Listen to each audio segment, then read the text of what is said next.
안녕하세요. 생활과 윤리 강의 시작하겠습니다. 우리 이제 새로운 단원으로 들어왔어요. 이번 단원에서는요, 죽음과 관련된 주제를 많이 다뤄볼 거예요. 예를 들면 낙태, 안락사, 뇌사, 심폐사, 자살 등과 같은 주제를 다뤄봄으로써 우리의 가치관을 조금 더 견고히, 뚜렷하게 할 수 있는 시간을 가져보도록 할게요.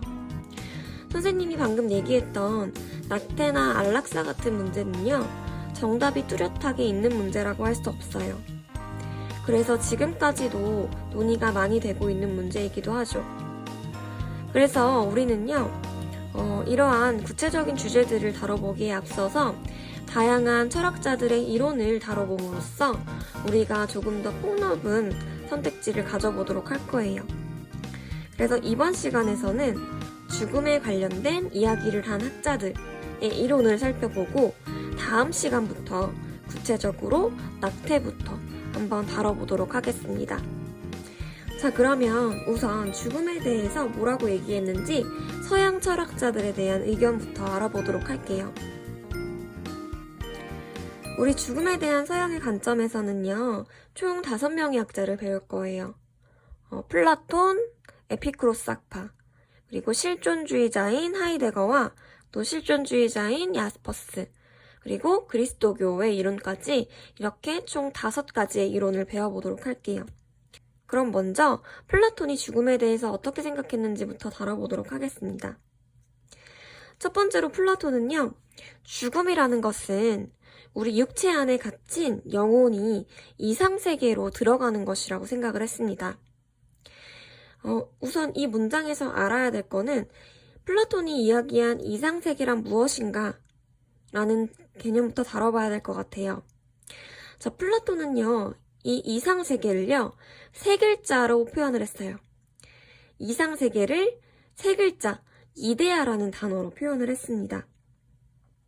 자, 그럼 플라톤이 말한 이상세계, 즉 이데아라는 것은 무엇일까?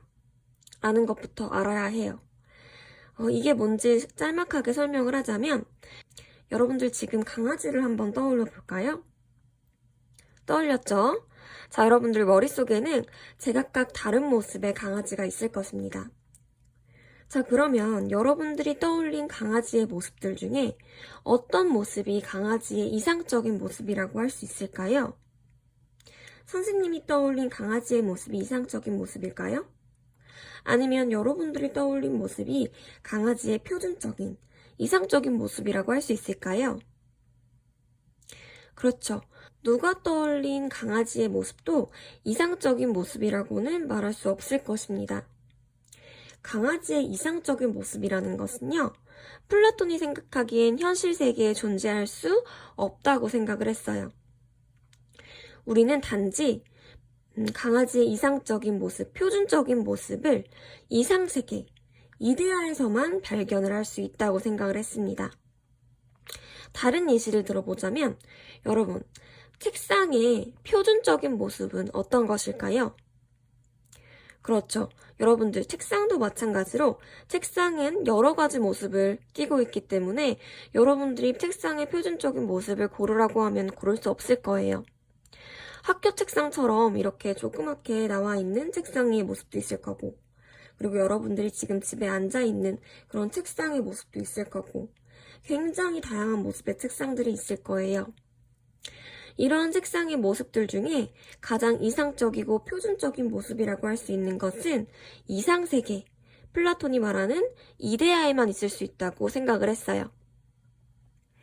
즉, 이상세계, 이데아라는 것은요, 우리 지금 현실 세계에 나타나 있는 모든 개별자들의 모습, 그러한 개별자들의 모습의 이상적인 모습은 이데아에만 있다고 생각을 했어요. 그것이 플라톤이 생각한 이데아입니다. 그래서 죽음이라는 것은 육체에 갇혀있는 영혼이 이데아, 이상세계에 들어가서 그러한 완전한 모습을 갖추고 있는, 이상적인 표준의 모습을 갖추고 있는 그러한 이데아의 세계에 들어가는 것이라고 생각을 했습니다. 정련된 문장으로 한번 정리를 해보도록 할게요. 플라톤이 생각한 죽음이라는 것은 육체의 갇혀있는 영혼이 이데아 다른 말로 하면 이상세계라고 했어요. 이상세계, 즉 이데아의 세계로 들어가는 것. 이 이상세계, 이데아, 또 다른 말로 하면 뭐라고도 할 수 있냐면 영원 불변한 영혼의 세계라고도 할 수 있어요. 영원 불변한 영혼의 세계라는 것은 뭐냐면 여러분 현실 속에 존재하는 모든 것들 중에 영원히 존재하는 거 있나요? 그쵸? 없죠. 현실 세계에 존재하는 모든 것들은 언젠가는 썩어 없어지기 마련이에요. 그렇죠. 하지만 플라톤이 말한 이상세계, 이데아의 세계에서는요, 모든 것들은 영원 불변한다고 생각을 했어요. 아까 선생님이 설명했듯이 우리 현실 세계에 존재하는 모든 것들의 이상적인 모습은 어디에만 존재한다고 했죠? 그쵸. 이데아에만 존재한다고 했어요. 그러한 이상적인 모습들은요, 이데아, 이상세계에서 영원토록 존재한다는 말이에요. 자, 그러면 육체에 갇혀있는 영혼이 영원 불변한 영혼의 세계로 들어가게 된다면 영혼은 어떻게 될까요? 그쵸. 영혼 또한 이상세계에서는 영원 불변하게 존재할 수 있게 되는 것입니다. 그래서 한마디로 얘기하면 플라톤은 영혼 불멸설을 주장한 거예요. 영혼 불멸설이란 뭐냐면은 이 불자는 아니 불자예요. 그리고 이 멸자는 멸하다, 없어지다 할 때 멸자예요. 그러니까 영혼 불멸설이라는 것은 영혼은 사라지지 않는다. 영혼은 영원토록 존재한다 라는 뜻이겠죠. 그래서 첫 번째, 플라톤은 영혼 불멸설을 주장했다. 영혼이 이상세계에 들어가면 영원토록 살게 된다 라는 주장을 했다는 거 짚고 넘어가도록 할게요. 알겠죠? 다음 2번. 우리 두 번째로 배울 학자 누구였죠? 그렇죠. 에피쿠로스 학파입니다. 에피쿠로스 학파는 죽음에 대해서 뭐라고 생각했냐면 우리 죽음이라는 것은요. 살아있을 때 우리한테 죽음이 왔나요? 그쵸? 우리 살아있을 때는 죽음이 아직 우리한테 오지 않았어요. 그러면 우리가 굳이 죽음에 대해서 두려워할 필요가 있을까요? 그쵸? 없겠죠. 죽음이 아직 우리한테 오지도 않았는데 우리는 죽음에 대해서 두려워할 필요가 전혀 없겠죠. 자, 그리고 우리는 죽고 나서 우리 몸이 이 현실에 존재하나요? 그렇죠. 우리는 죽고 나서는 현실에 존재하지 않아요. 그렇기 때문에 우리 육체가 없어지기 때문에 감각기관 또한 있나요? 없나요? 그쵸. 당연히 없어지겠죠. 그러면 우리가 죽고 나서 죽음에 대해서 느낄 수 있나요? 그렇죠. 우리는 죽고 나서 우리의 감각기관인 육체마저 사라지기 때문에 우리는 죽음에 대해서 느낄 수 없어요. 그렇기 때문에 우리는 살아있을 때나 죽었을 때나 죽음을 걱정할 필요가 전혀 없어지는 것이죠. 그래서 에피쿠로스 학파는요, 우리는 죽음을 두려워할 필요가 전혀 없다라고 생각을 했습니다. 그래서 정리하자면 우리가 살아있는 동안에는 죽음을 경험할 수 있다, 없다? 없다. 그렇기 때문에 두려워할 필요가 있다, 없다? 없다. 그리고 우리가 죽었을 때는 우리의 육체, 감각기관이 소멸돼요. 육체가 소멸되면 당연히 감각기관도 소멸되겠죠. 죽었을 때는 육체와 영혼이 사라진다. 그렇기 때문에 고통을 느낄 수 있어요, 없어요? 없겠죠. 왜냐하면 우리의 감각기관, 우리가 고통을 느낄 수 있는 감각기관이 사라지기 때문에 고통을 느낄 수 없어요. 그렇기 때문에 이래나 저래나 살았을 때나 죽었을 때나 우리는 죽음을 두려워할 필요가 있다, 없다?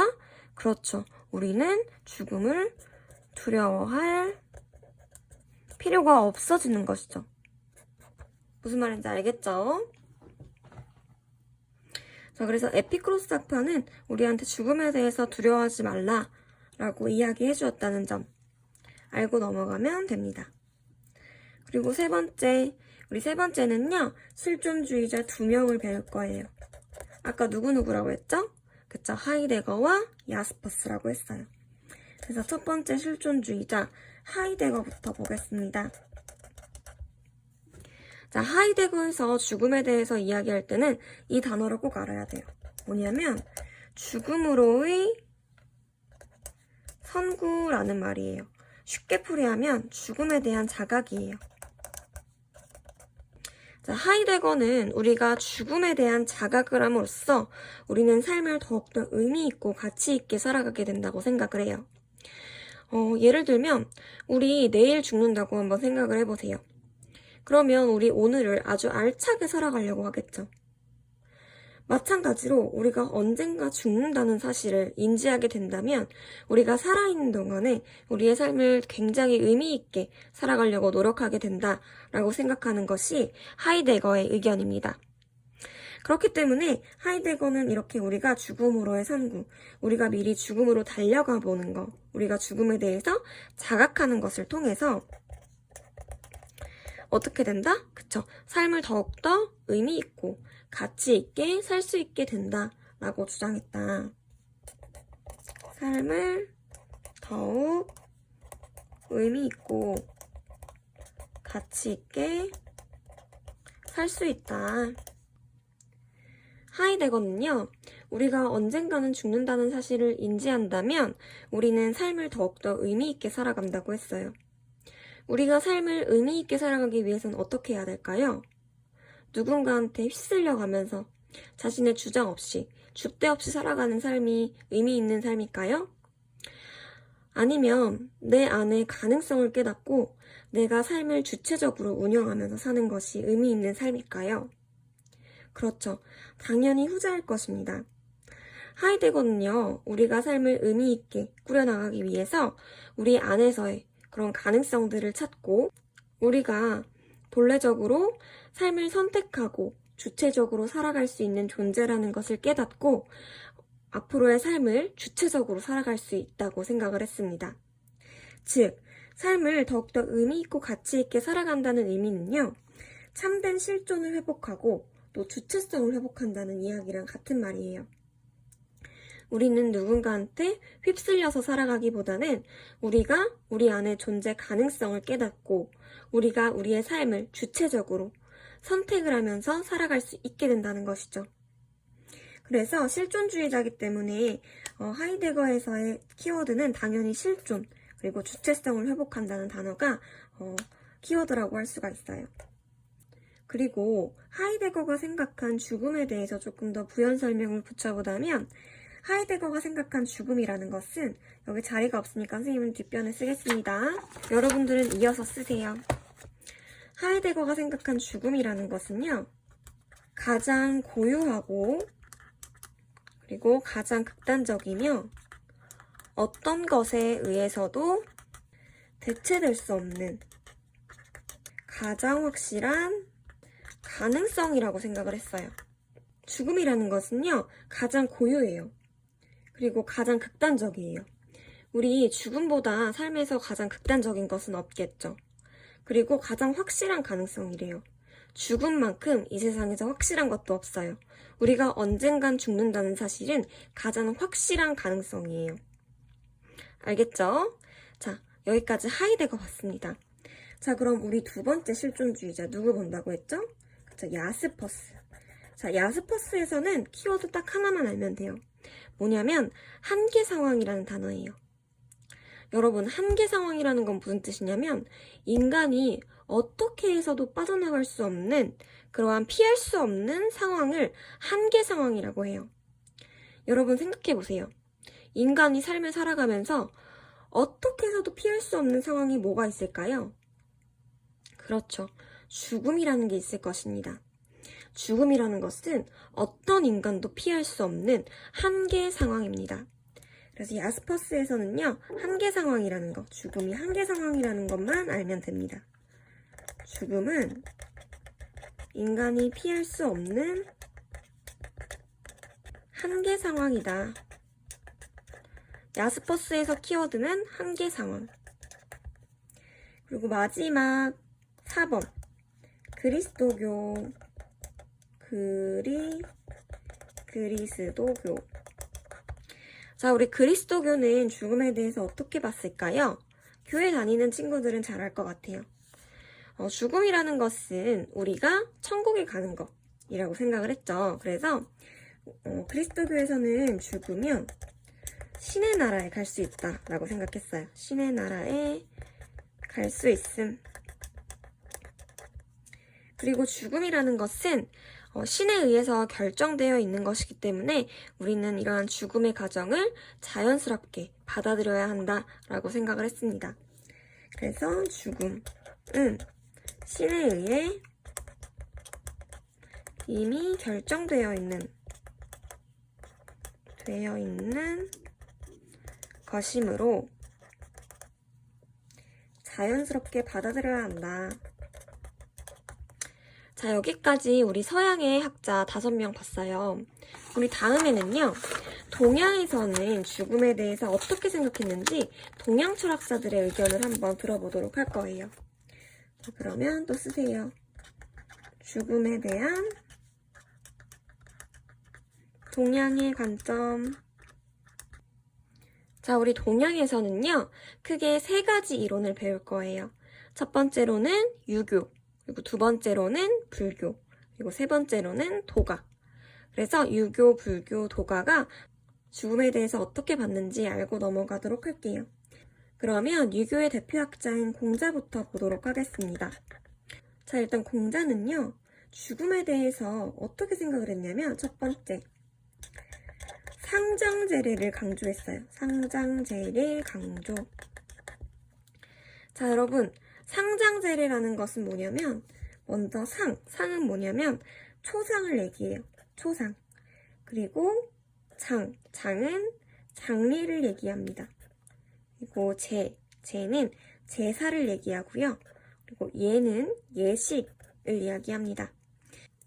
자, 우리 사람이 죽었을 때 치러주는 예식이 초상, 장례, 제사죠. 그래서 공자는 사람이 죽으면 상례와 제례를 치러줌으로써 죽은 사람에게 예를 표시하는 것을 중시하였다. 여기서 강조해야 될 부분이 하나가 뭐가 있냐면 우리 예식을 단순히 치러주는 것이 아니라 우리 예식을 치러주는 과정에서 슬픔, 마땅히 슬퍼해야 한다고 생각을 했어요. 그것을 애도라는 단어로 표현했습니다. 자, 그러면 상장제례의 보충 설명을 써주자면 죽은 사람에게 예를 갖추어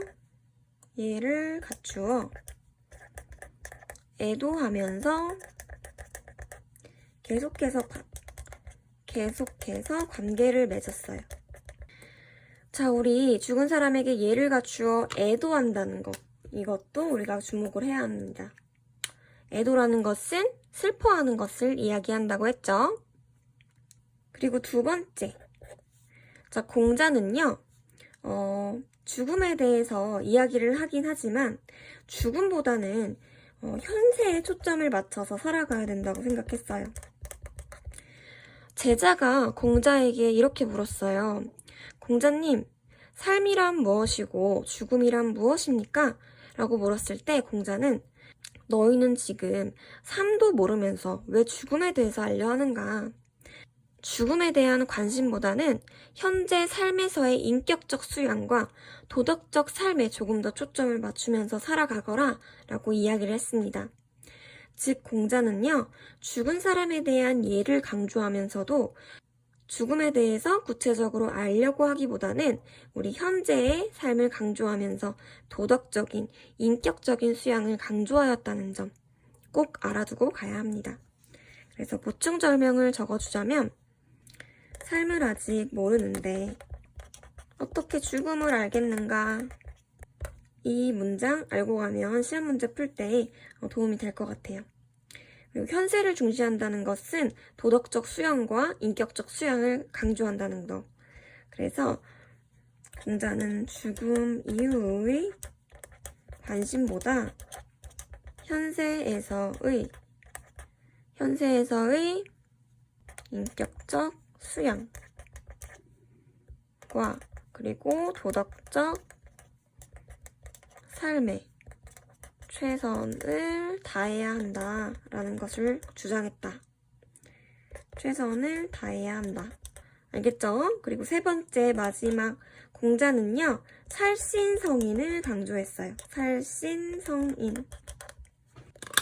자, 우리 살신성인 할 때 신은요, 육체, 몸 할 때 신자예요. 그리고 살, 여기서 말하는 살이라는 것은요, 희생이라는 뜻이에요. 그래서 희생. 여기서 인이라는 것은 어질인자를 이야기하는데요. 인의 대표적인 뜻은 사랑이라고 해석을 할 수 있어요. 사랑 혹은 도덕이라고 해석을 할 수가 있어요. 그리고 여기서 말하는 성이라는 것은요, 이룰 성자예요. 자, 뜻을 다 알려줬으니까 한번 해석을 해봅시다. 살신성이 무슨 뜻일까요? 그렇죠. 몸을 희생하더라도 뭘 이룬다? 그쵸. 도덕, 사랑을 이룬다. 이게 살신성인의 뜻이에요. 그래서 공자의 대표적인 되게 유명한 구절로는 이런 구절이 있어요. 아침에 도를 들으면 저녁에 죽어도 괜찮다. 뜻이 있는 선비와 인을 갖춘 사람은 삶에 집착하다가 인을 해치는 경우가 없지만 자신을 희생하여 인을 이루는 경우는 있다. 내 몸을 희생하더라도 인을 이루겠다는 그러한 굳은 결의를 이야기해 줍니다. 그래서 공자는요, 크게 죽음에 대해서 3가지로 이야기했다는 거 알고 넘어가면 됩니다.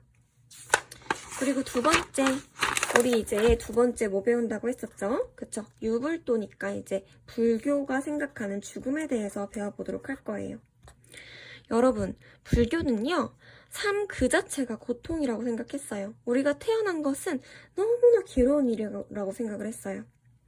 즉, 삶, 생로병사의 가정은 다 고통이다라고 생각을 한 것이죠. 생로병사의 생자는 태어나다. 그리고 생로병사의 로는 늙다 할 때 로자예요. 우리는 태어난 것도 고통, 늙는 것도 고통, 그리고 병드는 것도 고통, 그리고 죽는 것도 고통이다라고 생각을 했어요. 알겠죠? 그래서 일단 첫 번째 써보면 생로병사는 뭐다? 그쵸, 생로병사. 삶은 고통이다. 우리 삶은 굉장히 괴로운 것이다 라고 봤어요. 자, 이 생로병사는 고통이다, 삶은 고통이다라는 것을 4가지 진리를 이야기하면서 그 4가지 진리 중에 하나로 제시를 했거든요. 그래서 그 4가지 진리 중에 하나를 얘기했다라는 것을 우리 필기로 한번 정리를 해볼게요. 자, 사성제라고 해요. 사성제라는 것은 4가지 진리를 얘기해요. 삶은 고통이다라고 이야기한 것은 이 4가지 진리 중에 한 가지라는 거예요. 그래서 부연 설명을 써주도록 할게요. 4가지 성스러운 진리 중에 하나가 삶은 고통이다라는 거예요. 알겠죠? 이 4가지 성스러운 진리를요, 4글자로 뭐라고 하냐면 고, 진, 멸, 도라고 합니다. 자, 그 중에 고에 해당하는 것이 삶은 고통이다라는 진리예요. 알겠죠? 이 정도만 딱 짚고 넘어갈게요. 그리고 두 번째, 불교에서는요, 현재에서의 삶의 선행이 다음 삶을 결정한다고 생각을 했어요. 이것이 바로 업보설이라고 하는 건데요. 여러분들 그런 말 들어봤죠? 어떤 좋은 일을 당했을 때나 나쁜 일을 당했을 때 저거는 다 저 사람의 업이지 라는 소리 들어봤나요? 그게 불교에서 나온 업보설이에요. 지금 현재의 삶에서 선행을 하고 살면 다음 세상에 다시 태어날 때 조금 더 나은 존재로 태어난다고 생각을 했어요. 그 나은 존재로 태어난 것 중에 최상이 인간이에요. 그래서 여러분들 지금 불교의 입장에서, 불교의 관점에 따르면 여러분들은 저번 삶에서, 전생에서 선행을 많이 쌓고 죽었기 때문에 이 삶에서 인간으로 태어난 것이죠. 그런데 여러분들이 이 삶에서 나쁘게 살아간다면, 악한 행위를 많이 하고 살아간다면 다음 삶에 벌레로 태어나거나 그보다 더 하찮은 존재로 태어난다고 생각을 했어요. 그렇기 때문에 불교에서는요, 이 삶에서 선행을 하면서 살아가야 된다, 도덕적으로 살아가야 된다라고 생각을 했어요. 도덕적으로 살아가야 된다는 것은요, 불교에서 말하는 도덕과 유교에서 말하는 도덕이 다르다는 거 정도만 살짝 짚고 넘어갈게요. 자, 그래서 한번 부연 설명을 써볼게요. 현재 삶에서의 선행과 악행은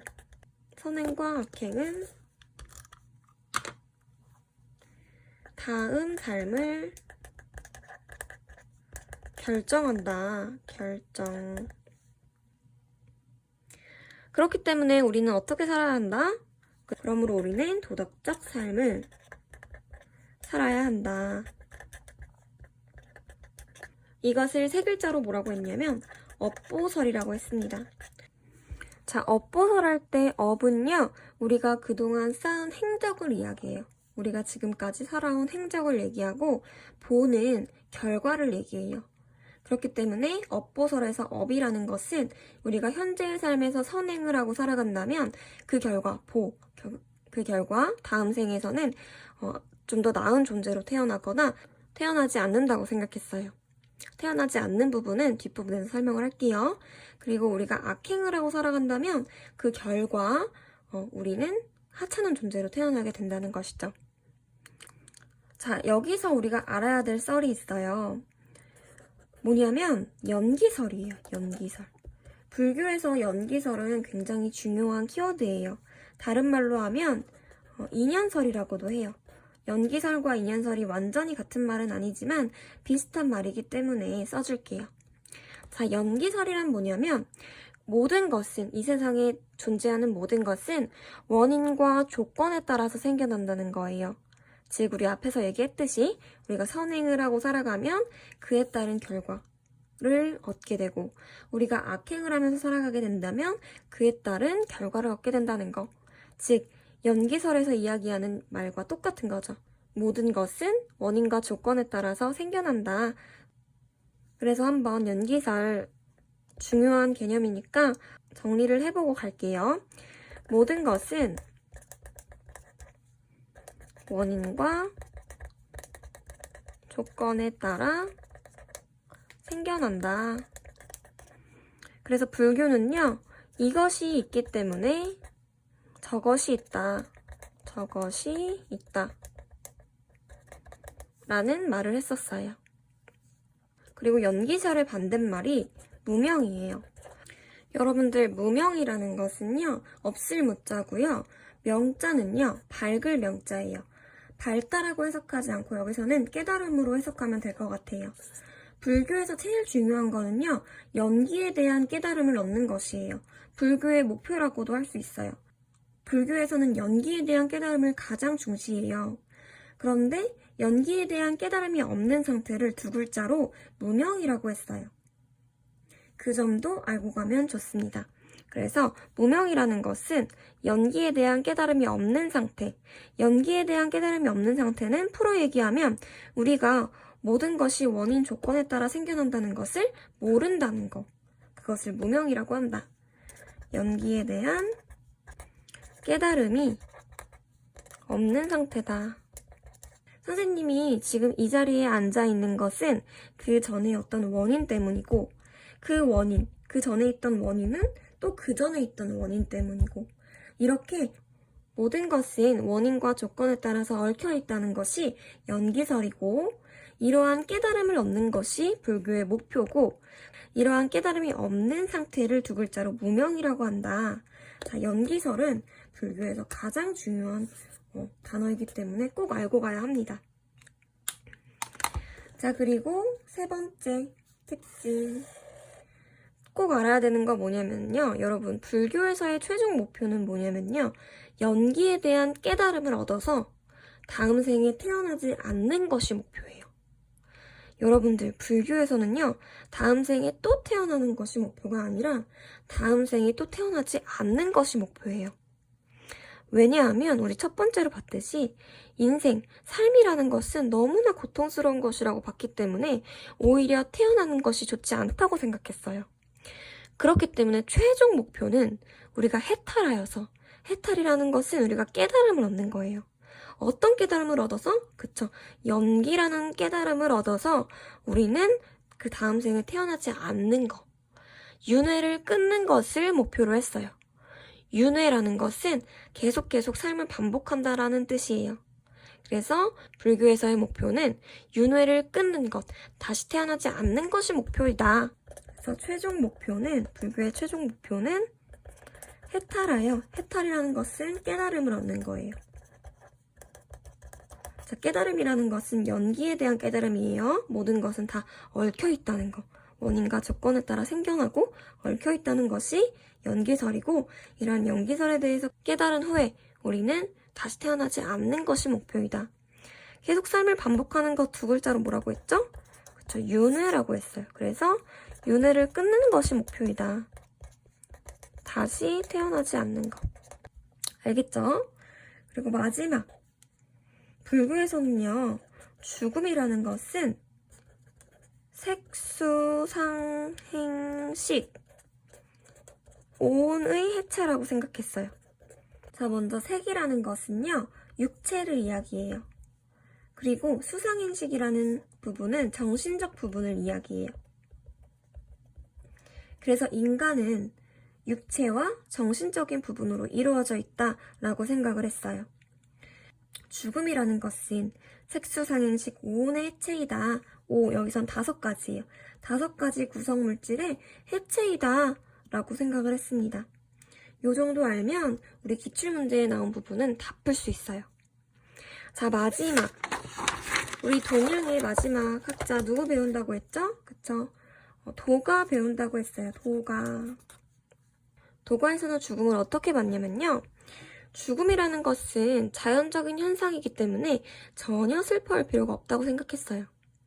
자, 도가의 대표적인 학자인 장자는요, 자신의 아내가 죽었는데 아내가 죽은 시신 옆에서 북치고 장구치고 노래를 부르는 거예요. 그래서 장자의 친구 혜시가 그걸 보면서 자네 드디어 미쳤는가? 아내가 죽었는데 어떻게 그렇게 슬퍼하지 않고 있을 수 있는가? 오히려 그렇게 기뻐하고 있다니 믿기지가 않는다 라고 이야기를 했어요. 그런데 장자는 그러한 친구의 말에 뭐라고 얘기를 했냐면, 죽음이라는 것은 자연적인 현상이기 때문에 전혀 슬퍼할 필요가 없는 것이네 라고 이야기를 했습니다. 그래서 도가에서 죽음은 뭐라고 했냐면, 자연적인 현상이므로 슬퍼할 필요가 없다. 단지 죽음이라는 것은 기가 모이고 흩어지는 과정이다 라고 생각을 했어요. 여러분, 여기서 말하는 기라는 것은 뭐냐면요, 공기할 때 그 기예요. 기압할 때 그 기를 얘기해요. 에너르기파할 때 그 기 있죠. 그 기를 얘기해요. 여러분들 이렇게 손바닥을 마주대면 이렇게 뭔가 느껴지는 기운이 있죠. 그게 기예요. 도가에서는요, 그러한 기가 모이고 흩어지는 과정이 죽음의 과정이라고 봤어요. 기가 모이면 삶이 되고 기가 흩어지면 죽음이 된다고 본 것이죠. 자, 그런데 이 기라는 것은 어떻게 모이고 흩어지는 과정을 반복할 수 있을까? 그것은요, 도가에서 말하는 도가 있기 때문이에요. 이 도는요, 이 세상에 존재하는 모든 것들의 생성, 소멸, 변화의 근원이 돼요. 그렇기 때문에 이 도라는 것에 의해서 기는 모이고 흩어지게 될 수 있는 것이죠. 즉, 한마디로 얘기하면 도가의 이 도는요, 모든 만물이 생겨나고 또 없어지고 변화하게 해주는 근원이다. 즉, 죽음이라는 것은 도와 연관된 현상이다 라고 할 수 있습니다. 그래서 이 도가의 도라는 것은 모든 만물의 생성, 모든 만물을 태어나게 해주고, 그 다음에 소멸, 없어지게 하고, 또 모든 만물이 변화되게 하는 근원이다. 변화의 근원이다. 즉, 죽음은 도와 관련된 현상이다 라는 거 알고 가야 합니다. 그리고 세 번째로 우리가 쓸 부분은 뭐냐면, 죽음과는 관련이 없는 필기이긴 한데 우리 수능 모의고사에 보면 도가와 관련된 개념이 출제되기 때문에 이 부분까지 설명을 해줄게요. 자, 도가에서는요, 분별적 지혜를 비판해요. 분별적 지혜 비판. 자, 이 분별적 지혜라는 것은요, 유교에서 강조하는 거예요. 즉, 도가에서는 유교를 비판해요. 자, 유교에서는 분별적 지혜를 강조하죠. 예를 들면 우리는 도덕적인 수양을 하는 것이 중요해요. 도덕적인 수양을 하기 위해서는 끊임없이 많은 지식을 우리 머릿속에 넣어야만 해요. 그렇기 때문에 죽음과 관련된 부분에 있어서도 유교에서는 끊임없이 삶은 뭐고 죽음은 뭐다 이렇게 끊임없이 분별해요. 분별해서 지식을 쌓아나가는 것을 중시해요. 하지만 도가에서는 아까 말했듯이 죽음이라는 것은 하나의 과정에 불과하다. 기가 모이면 삶이고 기가 흩어지면 죽음이다. 죽음과 삶은 하나로 이어져 있다라고 생각을 한단 말이죠.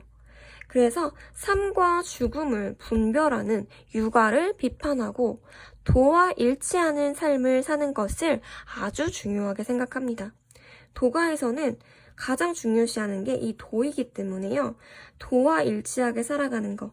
도처럼 만물을 생성, 소멸, 변화시키지는 못하지만 그러한 순리대로 살아가는 것을 굉장히 중시하는 것이죠. 그래서 삶과 죽음의 분별에서 벗어나 도와 일치하는 삶을 강조한다. 알겠죠? 그 다음에 네 번째. 도가에서 생각하는 성인을 뭐라고 이야기하냐면 진인, 신인, 지인이라고 불러요. 도가의 성인을 뭐라고 부르냐면 진인, 신인, 지인이라고 부른다는 점. 요 점 간단하게 짚고 넘어가도록 할게요. 그리고 선생님이 지금 읽어주는 원문은요. 시험 문제에 자주 출제되는 원문이에요. 그래서 한번 읽어보고 넘어가도록 할게요. 삶과 죽음은 추나추동 사계절의 운행과 같다. 태어나는 것을 기뻐하지 않고 죽는 것을 거부하지 않으니 자연을 따라가고 따라올 뿐이다. 이 경지에 있는 사람을 진인이라 한다. 자, 여러분 죽음이라는 것은 어떤 과정과도 같다? 그쵸? 사계절의 운행과 같다. 추나추동 사계절의 운행과 같다. 자, 이 원문 진짜 많이 나오는 원문이니까 이 정도는 좀 쓰고 가보도록 할게요. 그리고 다음 원문. 성인의 삶은 자연의 운행과 같고 죽음은 만물의 변화와 같다. 그는 행복을 추구하지 않으며 불행을 자체하지 않는다. 그의 삶은 물 위에 떠 있는 것과 같고 죽음은 휴식과 같다. 자, 여기서는 우리 이 문장 하나 더 추가하고 갈게요. 성인의 삶은 자연의 운행과 같다. 삶은 아까 자연적인 현상이라고 했죠. 자연의 운행과 같고 죽음은 만물의 변화와 같다. 이거 말하는 학파가 어디다? 그쵸, 도가이다 라는 거 알고 가면 됩니다. 자, 우리 지금까지 죽음에 대한 서양의 관점과 동양의 관점을 한번 알아봤어요. 우리 오늘 배운 내용도 꼭 복습하시고 기출문제 꼭 풀어놓도록 합시다. 오늘도 수고했어요.